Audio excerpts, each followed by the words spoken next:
Montañas que guardan secretos, un misterio sin resolver. Muchas teorías, pero ninguna respuesta completa. Una sola pregunta permanece. ¿Qué ocurrió en el paso Dyatlov? En el corazón de Rusia, los montes Urales se alzan como una muralla natural que divide Europa de Asia. Son tierras duras, frías y vastas, donde el invierno se impone con temperaturas que fácilmente alcanzan los -30 grados. Un lugar inhóspito, remoto, que para muchos representa un desafío insuperable, pero que para los aventureros de espíritu fuerte y corazón joven se transforma en un escenario de conquista personal. En febrero de 1959, la región de Sverdlovsk, hoy conocida como Ekaterimburgo, aún se encontraba bajo el dominio de la Unión Soviética.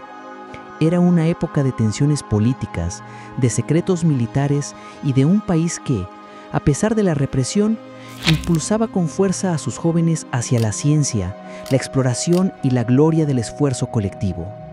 En esa atmósfera, 10 jóvenes del Instituto Politécnico de los Urales se propusieron conquistar la montaña Kholat-Syakhl, un pico solitario cuyo nombre en la lengua mansi, el pueblo originario de la región, significa montaña muerta.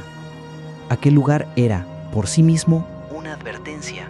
Sin embargo, para los ojos de la juventud, se transformaba en un reto irresistible. La historia se abre con 10 jóvenes, 10 nombres enlazados por un mismo propósito y sostenidos por un pacto de hermandad que trascendía la simple aventura.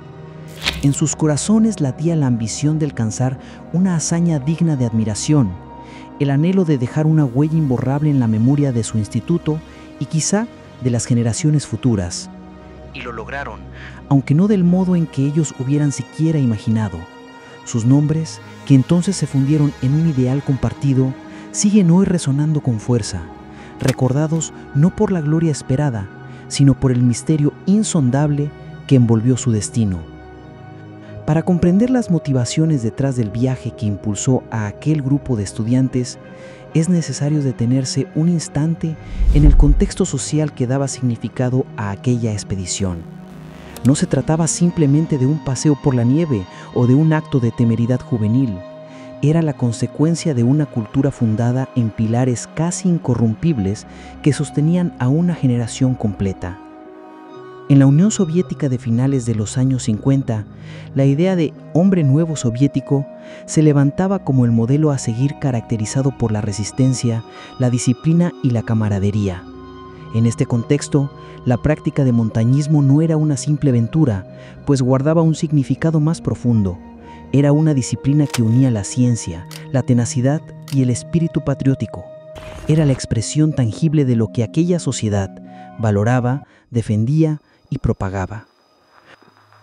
Obtener el certificado de categoría 3, lo que este grupo de jóvenes buscaba, era el nivel más alto de dificultad.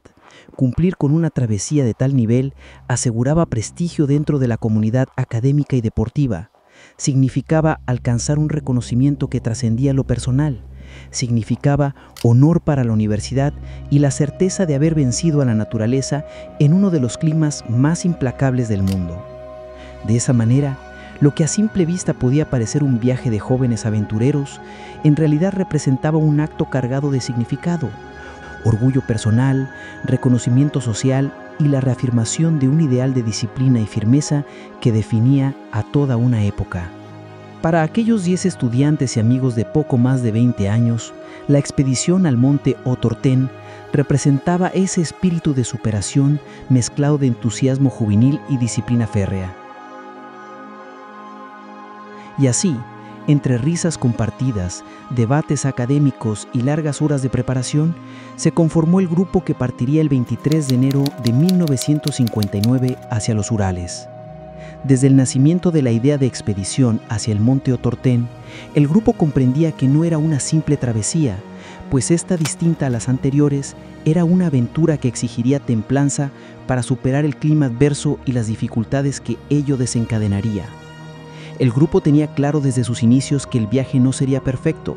Sabían que podían ocurrir contratiempos, retrasos, cansancio y condiciones climáticas extremas. Sin embargo, lo que nadie podía anticipar era que más allá de esas dificultades propias de la montaña, les aguardaba un destino fuera de toda previsión humana. Al frente de la idea estaba Igor Dyatlov, un joven de 23 años, estudiante de ingeniería de radio y apasionado por el alpinismo. Igor era entre los jóvenes estudiantes el más experimentado en cuanto a senderismo se trataba.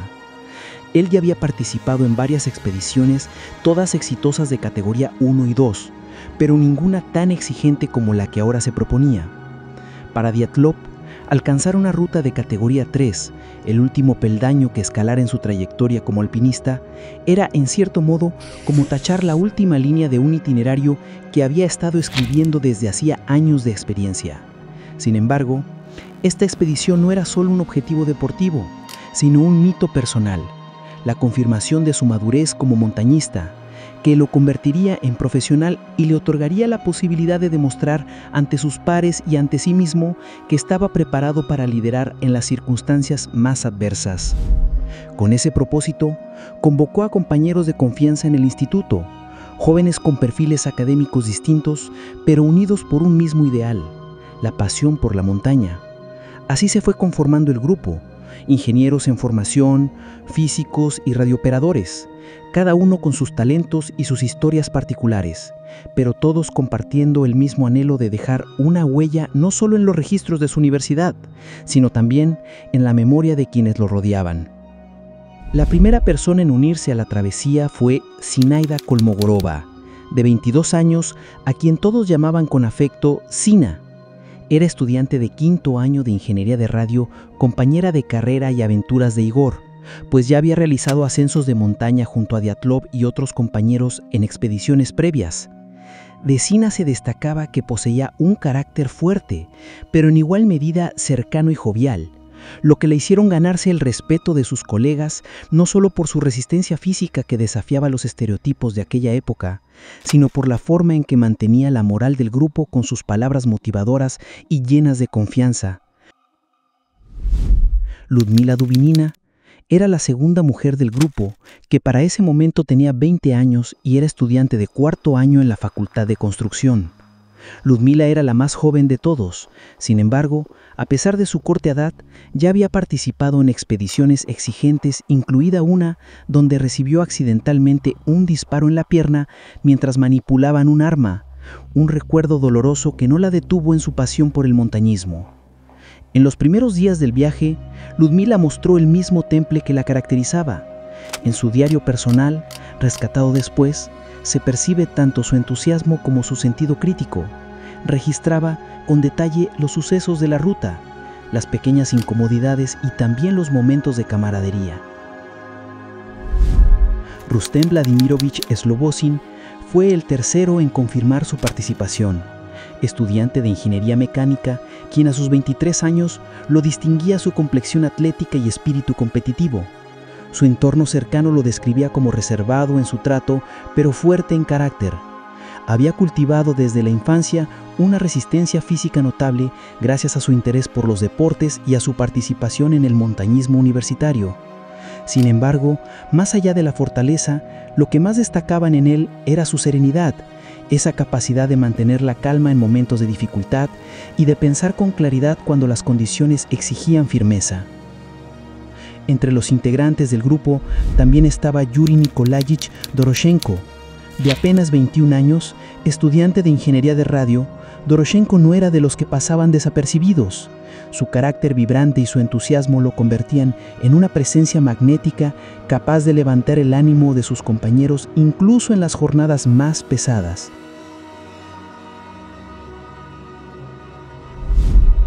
Georgi Alexandrovich Krivonishenko, apodado Yuri, fue el sexto integrante en la lista. Georgi tenía 23 años y era estudiante de ingeniería de la construcción en el instituto. Más allá de su carácter festivo, también mostraba una notable resistencia a la adversidad. Había participado en excursiones anteriores y sabía cómo responder a la intemperie, pero lo que lo distinguía era su habilidad para dar soluciones improvisadas cuando los recursos parecían insuficientes. Otro de los jóvenes que se sumaron a la expedición fue Nikolai Vladimirovich Thibault-Brignolel, a quien sus amigos llamaban Thibault de cariño. Tenía 23 años y también estudiante de construcción civil. Nikolai era pragmático y ordenado, cualidades que lo convertían en un integrante muy valioso dentro de un grupo que se adentraba en una aventura tan exigente en todos los aspectos. Esa actitud metódica lo hacía alguien confiable en una expedición donde cada decisión podía marcar la diferencia entre avanzar o quedar detenido por la inclemencia del clima. Para Nikolai, la travesía hacia el monte Otorte no era solo un desafío físico ni una obligación académica. Significaba además probarse en el terreno más hostil, donde la montaña no perdona descuidos. Quizá veía en aquella aventura un espacio para confirmar su propio temple, para demostrar que detrás del joven disciplinado y reservado también habitaba un espíritu capaz de enfrentar lo incierto. Alexander Sergeyevich Kolevatov, con 24 años, uno de los mayores y más maduros de la expedición, era estudiante de física en el Politécnico de los Urales. Durante los preparativos y en los primeros días de viaje, Kolevatov asumió naturalmente un papel de apoyo silencioso. No buscaba imponerse, pero estaba ahí para sostener el equilibrio, para aportar esa calma que en medio de la montaña podía hacer la diferencia entre un error y la supervivencia. Su madurez lo convertía en una especie de contrapeso dentro de la expedición, un faro de sobriedad que completaba el mosaico humano de aquellos 10 jóvenes. En la 9ª posición había una presencia que resultaba singular. Semyon Alexeyevich Zolotaryov, de 38 años, considerablemente mayor que el resto del grupo. En comparación al resto de los integrantes jóvenes de poco más de 20 años que aún se encontraban estudiando, Semyon ya había recorrido un camino largo en la vida. Era un veterano de guerra. Había combatido en la Segunda Guerra Mundial y conocía de primera mano lo que significaba enfrentarse a la dureza de la supervivencia. Zolotaryov se desempeñaba como instructor de turismo y montañismo, lo que le otorgaba las credenciales necesarias para enfrentar una travesía de categoría 3, la más exigente en ese entonces. Su carácter era descrito como firme y disciplinado, forjado en la guerra y templado por la vida. Sin embargo, también poseía un espíritu aventurero que lo llevaba a desafiarse constantemente, quizá como una manera de mantenerse vigente, de probarse una y otra vez ante la naturaleza y ante sí mismo. Para los más jóvenes, su figura representaba la solidez de alguien que ya había atravesado pruebas mayores. Para él, en cambio, aquella expedición era la oportunidad de compartir camino con una generación distinta. La larga lista de integrantes finalizó con Yuri Yudin, quien tenía 21 años para entonces y estudiaba ingeniería mecánica. Con entusiasmo aceptó la invitación a formar parte de la expedición y comenzó el viaje con el mismo fervor que los demás. Sin embargo, no alcanzaría a escribir junto a sus compañeros el último capítulo de la travesía, debido a complicaciones de salud que se presentaron sobre la marcha. Yudin compartía con sus amigos la pasión por la montaña, el gusto por la vida al aire libre y la admiración por esas hermandades que daban prestigio dentro del instituto. La figura de Yudin adquiere un valor particular en esta historia, porque sería él quien, años más tarde, narraría con precisión quiénes eran sus compañeros, cómo se habían preparado y qué sueños habían depositado en esa travesía.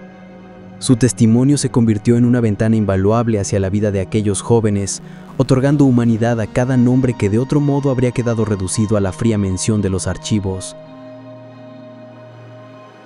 Y así fue como 10 jóvenes quedaron unidos por aquella travesía, no solo por la ruta marcada hacia el monte Otorten, sino por el lazo invisible de la amistad, la confianza y el anhelo de superación. Eran diferentes en edades, intereses y temperamentos, pero en el invierno de 1959 compartían un mismo ideal: conquistar la montaña como símbolo de triunfo personal y colectivo. La historia de la expedición es también la historia de este grupo, una hermandad de hielo nacida en las aulas del Instituto Politécnico de los Urales, fortalecida en las montañas y sellada para siempre en el misterio de los Urales del Norte.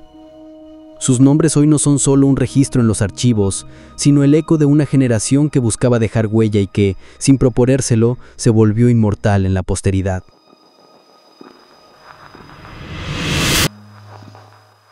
Tal como lo habían propuesto desde la concepción de la idea, partieron a la aventura el 23 de enero de 1959 desde Sverdlovsk, su ciudad universitaria, cargados con mochilas, esquís, cámaras de fotografía y provisiones para contrarrestar la dureza del frío. Desde Sverdlovsk tomaron un tren rumbo al norte, tal como lo describen los diarios personales que hacían parte de sus pertenencias, que fueron la herramienta predilecta para plasmar de forma tangible su hazaña y que hoy constituye un testimonio vivo de sus últimos días. Tras el tren, vino un camión que los llevó por caminos rurales hasta el pueblo de Visay, el último asentamiento habitado antes de las vastedades heladas de los Urales. Allí pasaron la noche, compartiendo té con los lugareños y afinando el itinerario. Era el 27 de enero cuando iniciaron el trayecto a pie y en esquís. Durante los primeros días de la marcha, Yuri empezó a experimentar fuertes dolores a causa de una dolencia crónica en la espalda y en las articulaciones, una condición que se agravó por el esfuerzo físico y el frío. Comprendiendo que no podría resistir el trayecto hasta el Otorten, tomó la difícil decisión de regresar. Fue un momento de despedida amarga. Los demás lo animaban con promesas de volver a intentarlo juntos en otra ocasión. Nadie imaginaba que esa renuncia salvaría su vida. Ya sin Yudin, los 9 restantes prosiguieron el camino con relativa calma. Montañas blancas, valles silenciosos, noches de canciones en la tienda y un frío que retaba pero no vencía. De acuerdo con los diarios encontrados tiempo después, aquellos días transcurrieron según lo esperado y acompañados de cálidos momentos. Bromas en torno a las fogatas, recapitulación de los pasos dados y los faltantes, charlas sobre exámenes futuros y proyectos de vida que fueron fortaleciendo poco a poco el lazo de hermandad. El 31 de enero, sin embargo, el clima empezó a cambiar. Los vientos eran más feroces, la nevada más espesa y el terreno más escarpado. Según el plan establecido, para ese momento debían cruzar el valle del río Auspilla hacia la vertiente del río Losva, en dirección al monte El Otorten. Una vez dejado atrás el bosque de la Auspilla, la ruta se volvió mucho más difícil. El terreno era empinado, sin resguardo natural frente al viento y con una nieve cada vez aún más densa. En ese punto el clima les jugó en contra. La visibilidad era casi nula, el sol oculto tras un cielo gris y la brújula apenas un punto de orientación en medio de la ventisca. Poco a poco, sin advertirlo, se desviaron hacia el noroeste. En lugar de descender hacia el valle del Losva, sus pasos los condujeron por la ladera del Kolot-Sakel. Allí, despojados de la protección del bosque, quedaron a merced del viento cortante y del frío absoluto. El error no fue inmediato ni evidente. Se trató más bien de una sucesión de pequeñas decisiones forzadas por el clima hasta que se vieron obligados a levantar el campamento en aquella pendiente desolada. Lo cierto es que aquella decisión selló su destino. Esa noche, el 1 de febrero de 1959, armaron su tienda, cenaron, dejaron en orden sus diarios y equipos y se dispusieron a descansar antes del último ascenso. Probablemente pensaron que era un contratiempo más, uno de tantos que se superan en las travesías de montaña. Lo que ninguno podía sospechar era que aquella decisión, levantar el campamento en el Kolot-Sakel, marcaría el punto de no retorno de su historia. Los días comenzaron a transcurrir sin noticias del grupo. Según el itinerario, para el 12 de febrero ya debían haber regresado a Vizhai y enviado algún mensaje al instituto y a sus familiares confirmando el éxito de la travesía. Al principio, la falta de comunicación no generó alarma. En expediciones de esa naturaleza, los retrasos eran comunes, pues las tormentas podían retener a los montañistas durante jornadas enteras. Sin embargo, cuando llegó el 20 de febrero y todavía no había señales del grupo, las familias de los excursionistas y algunos compañeros de la universidad empezaron a inquietarse. La presión creció hasta que las autoridades locales, junto con voluntarios del Instituto Politécnico de los Urales, organizaron equipos de búsqueda. Estudiantes, profesores, militares y lugareños se unieron en un operativo que, en pocos días, cubriría extensas zonas de los Urales del norte. El 26 de febrero, después de días de búsqueda, uno de los equipos de rescate localizó la tienda de campaña en la ladera del monte Xolahtziakl. El hallazgo fue desconcertante desde el primer momento, pues la tienda se encontraba medio enterrada en la nieve, aún con parte del equipo dentro, perfectamente ordenado, botas, abrigos, utensilios de cocina, pero lo más extraño era que había sido rasgada desde adentro. Como si en plena noche, los excursionistas hubiesen huido a la desesperada, sin tiempo de abrir la entrada. A escasos metros, los rescatistas hallaron huellas en la nieve. No eran huellas de estampida, sino pasos relativamente ordenados de personas que descendían la pendiente con calva, aunque descalzos o solo con calcetines, lo cual en aquellas temperaturas era un...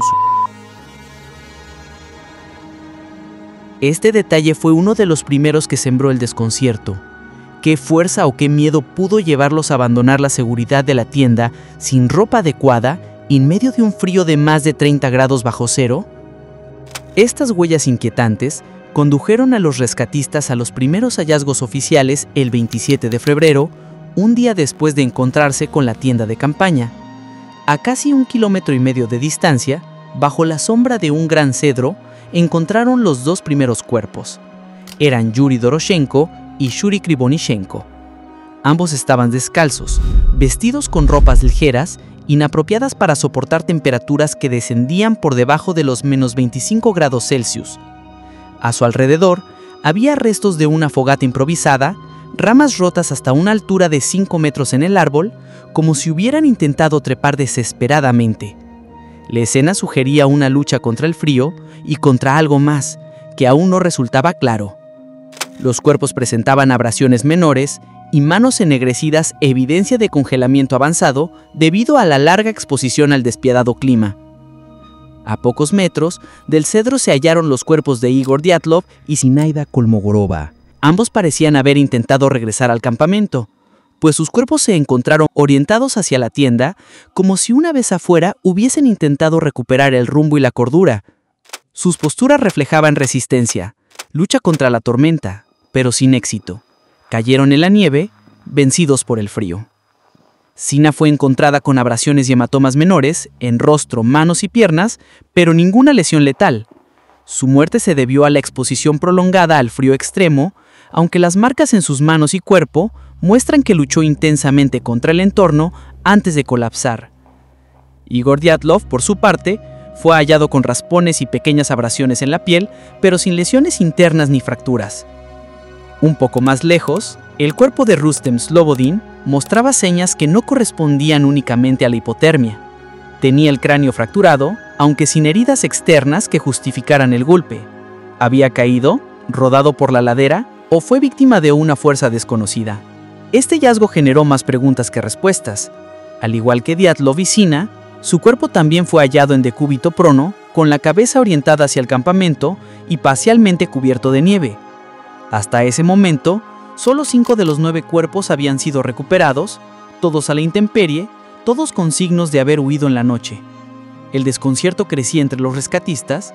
¿Qué podía haberlos forzado a abandonar la seguridad de la tienda? Los otros 4 excursionistas no aparecieron hasta 2 meses después, el 4 de mayo, cuando la nieve empezó a derretirse. Estaban en un barranco, cubiertos por varios metros de hielo. Ahí yacían Ludmila Dubinina, Alexander Kolevatov, Semyon Solotaryov y Nikolai Tibebrignolev. Y aquí el desconcierto alcanzó su punto máximo. Primero, se encontraron los cuerpos de Alexander, Semyon y Nikolai en el mismo lugar. Nikolai presentaba un golpe severo en el cráneo, similar al de Rustem, pero sin huellas externas de violencia. Semyon y Alexander solo presentaban abrasiones menores en manos y rostro y una torsión en el cuello que se atribuye a la rigidez cadavérica, una caída o el posicionamiento post-mortem. A 75 metros más adelante, se encontró el cuerpo de Ludmila, en una posición bastante inusual, pues Dubinina estaba de rodillas, apoyando el pecho en una roca, con el agua del arroyo fluyendo sobre su rostro. Esta postura sugiere que pudo haber estado consciente durante parte del proceso final. Tenían fracturas torácicas tan graves por múltiples costillas rotas, aproximadamente 6 del lado izquierdo y 4 del derecho. Trauma que los forenses compararon con el impacto de un accidente automotriz, pero sin lesiones externas que las justificaran. Y lo más perturbador, Ludmila había perdido la lengua, los ojos y parte de los labios. La explicación oficial hablaba de acción natural de animales o del agua del deshielo, pero para muchos este detalle fue el inicio de especulaciones más siniestras. Además, parte de la ropa de los últimos cuerpos mostraba niveles anormales de radiación, un dato extraño en un contexto de alpinismo, pero que algunos relacionaron con experimentos militares secretos que el gobierno soviético habría realizado en la zona. Así, el cuadro final era incoherente.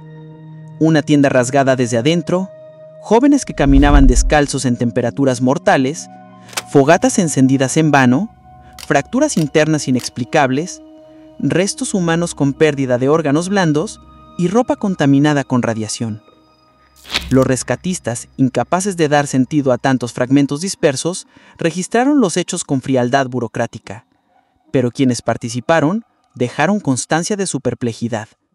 Uno de ellos escribió: «Nunca habíamos visto algo igual. No parecía una escena natural, sino un escenario de guerra o de algo aún más extraño». Lo que los rescatistas vieron en la nieve no podía ser explicado con facilidad, ni por la ciencia ni por la experiencia humana. Una vez concluida la búsqueda y sellados los informes oficiales, lo que quedó abierto fue un campo fértil para la especulación. Las preguntas, que superaban en número a las respuestas, empezaron a transformarse en teorías, intentos, algunos racionales y otros más audaces, de arrojar luz sobre lo que había sucedido aquella noche en la ladera del Kholat Syakhl. La primera y más obvia explicación apuntó hacia la naturaleza. Esta hipótesis sugería que aquel grupo habría sido víctima de una avalancha en losa, un evento natural que ocurre cuando una capa compacta de nieve se desliza en bloque sobre una capa más débil debido al peso acumulado y las condiciones de pendiente, temperatura y viento. Este tipo de avalancha es categorizado como el más peligroso y mortal, porque arrastra grandes volúmenes de nieve y se desplaza con enorme velocidad y fuerza destructiva, lo que supone un resultado fatal para quien se encuentra en el lugar y momento incorrecto. Así que pensar en que esta avalancha podría haber causado el pánico que llevó a los jóvenes a cortar la tienda desde dentro para escapar apresuradamente, sin botas ni ropa de abrigo, y las fracturas internas de algunos cuerpos, resulta casi razonable. Sin embargo, al examinar el lugar no se hallaron evidencias claras de una avalancha de gran magnitud, pues la inclinación de la pendiente era leve, y además la tienda permanecía en su sitio, apenas semienterrada, lo que no encaja con el resultado esperado que dejaría una avalancha de tal magnitud. Quienes cuestionaron esta teoría sostuvieron que los daños en algunos cuerpos eran demasiado severos para ser producto exclusivo de la presión de la nieve, pues recordemos que algunos cuerpos se encontraron con traumas severos, comparados a un accidente, lo que significa que los golpes eran producto de una gran fuerza. Otra explicación se dirigió hacia lo desconocido de la región. Los Mansi, pueblo originario de los Urales, quienes habitaban aquellas tierras desde tiempos ancestrales. Algunos sugirieron que al internarse en un territorio considerado sagrado, el Kholat Syakhl o Montaña de la Muerte, los excursionistas habían sido castigados por una fuerza espiritual o incluso atacados por miembros de la tribu. Sin embargo, la investigación descartó la última hipótesis, ya que los Mansi demostraron su preocupación colaborando activamente en las labores de búsqueda, y no se encontraron huellas de enfrentamiento humano. Lo que sí permanece es la dimensión simbólica, pues para los Mansi, esas montañas eran un lugar de advertencia, un sitio donde la naturaleza imponía respeto y prohibiciones que quizás los jóvenes desconocieron. Las teorías científicas también cobraron fuerza. Una de ellas hablaba de un fenómeno natural conocido como efecto Kármán o viento catastrófico, capaz de generar un sonido de baja frecuencia que produce en el ser humano reacciones de pánico y desorientación. Según esta idea, el grupo, atrapado por el miedo irracional, habría abandonado la tienda sin medir las consecuencias. Aunque tentadora, esta explicación no logra justificar del todo las lesiones internas que presentaban algunos cuerpos. Otro frente de teoría surgió a partir del contexto político y militar de la Unión Soviética en 1959. Algunos investigadores sostienen que los excursionistas pudieron haber sido víctimas de pruebas militares secretas, como explosiones aéreas, radiación o el impacto de proyectiles de ensayo. La presencia de altos niveles de radiación en la ropa de algunos cuerpos alimentó estas sospechas. Además, testigos en localidades cercanas aseguraron haber visto a esferas luminosas en el cielo durante esas noches, lo que abrió aún más la puerta a especulaciones sobre armas experimentales o incluso fenómenos de origen desconocido. Finalmente, hay quienes proponen una combinación de factores: el frío extremo, la falta de visibilidad, la confusión generada por fenómenos naturales y tal vez algún acontecimiento externo no identificado. En las conclusiones oficiales de la investigación de 1959 sobre el incidente del Paso de Adlov, se determinó que los 9 excursionistas fallecieron por una combinación de hipotermia y traumas graves producidos por una fuerza natural desconocida. 5 de ellos, Igor Diatlov, Zinaida Kolmogorova, Yuri Doroshenko, Yuri Krivonichenko y Alexander Kolevatov, murieron principalmente de congelamiento, aunque presentaban abrasiones menores, y en el caso de Rustem Slobodin, una fractura en el cráneo que no fue letal, pero que pudo haberle causado desorientación. En contraste, los 4 hallados en la barranca, Nikolai Tibov-Hrignol, Semyon Solotaryov y Ludmila Dubinina junto a Kolevatov, mostraban lesiones internas muy severas. Tibov con una fractura fatal de cráneo, Solotaryov y Dubinina con múltiples fracturas de costillas y hemorragias internas masivas. Dubinina además presentaba la ausencia de lengua, ojos y parte del rostro, lo que los forenses atribuyeron a procesos post-mortem y acción de animales y del agua. Así, la conclusión oficial fue que la mayoría murió por hipotermia, mientras que 3 excursionistas perecieron por traumas internos de gran intensidad, con el expediente cerrado bajo la fórmula de que las muertes se produjeron por la acción de una fuerza natural que los excursionistas no pudieron superar. El Paso de Adlov quedó marcado para siempre como un lugar de silencios y preguntas. La nieve borró las huellas, los años cubrieron los rastros y aún así la historia de aquellos jóvenes no se desvaneció. Su recuerdo persiste no solo en las montañas heladas de los Urales, sino en la memoria de quienes siguen buscando respuestas. 9 jóvenes dejaron ahí sus vidas, sus sueños y sus esperanzas. Partieron en busca de un reto deportivo, de la gloria que da conquistar lo imposible, de escribir una página de orgullo para su instituto y para sus familias, y hallaron en cambio un destino que los convirtió en símbolo de lo indescifrable. La posteridad los recuerda no solo por lo que soñaron, sino por lo que dejaron tras de sí. Un misterio intacto, un enigma que resiste al tiempo y que desafía a la razón humana. Quizá la verdadera herencia del Paso de Adlov no sea la explicación de lo ocurrido, sino la certeza de que existen sucesos que se escapan de nuestra comprensión, recordándonos la fragilidad del hombre frente a la inmensidad de la naturaleza y lo desconocido.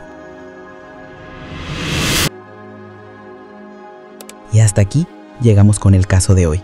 Si nos acompañaste hasta el final, déjame en los comentarios un corazón negro.